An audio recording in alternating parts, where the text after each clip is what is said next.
And a focus group is seeing some positive results for PTSD patients. Joining us this morning to tell us more is Dr. Matthew Brimberry and Morris Denton to tell us more about that study. Good morning. Good morning. Well, first of all, talk about the study itself and perhaps some of the challenges that you saw and the breakthroughs that you saw.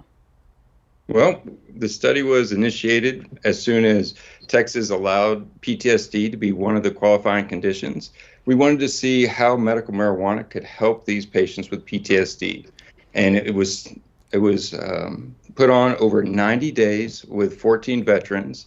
And what we saw was a dramatic result in their PTSD symptoms. And Morris, talk about the challenges that our veterans are seeing and perhaps that don't have access to these kind of treatments. Well, unfortunately, a lot of the veterans don't even know that the compassionate use program exists or that medical cannabis is an option for them. And so one of the things that we wanted to do, along with Dr. Brimberry and Texas Cannabis Clinic, was to demonstrate through a focus group, through a study, the efficacy of this medicine, and then use the results from that in order to make more veterans aware that this is a viable option that works. And Dr. Brimberry, talk about the overall impact, the long-term impact that this could make for our veterans suffering from PTSD.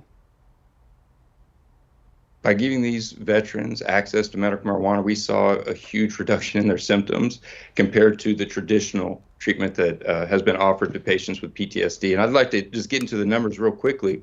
When patients came into the study, we gave them a clinical tool called a PCL5.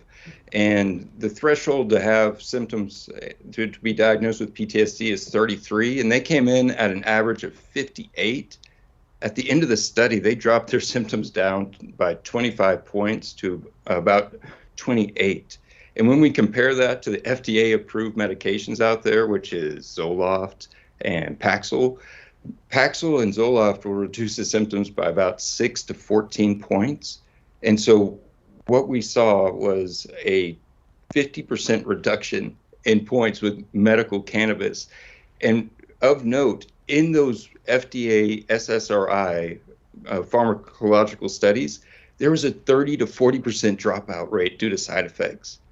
Wow. With Texas Originals medicine, we didn't have anyone drop out, and we actually had a 71% amount of our veterans reduce their symptoms to sub-threshold PTSD, meaning that they were controlling their symptoms and they were under 33 on their PCL5. Wow, we are out of time this morning. It's so interesting. I know there's probably so much more you can share with us, but we'll have a link on our website after the show if you'd like to learn more about the study and how you can seek help. Thank you guys for joining us this morning.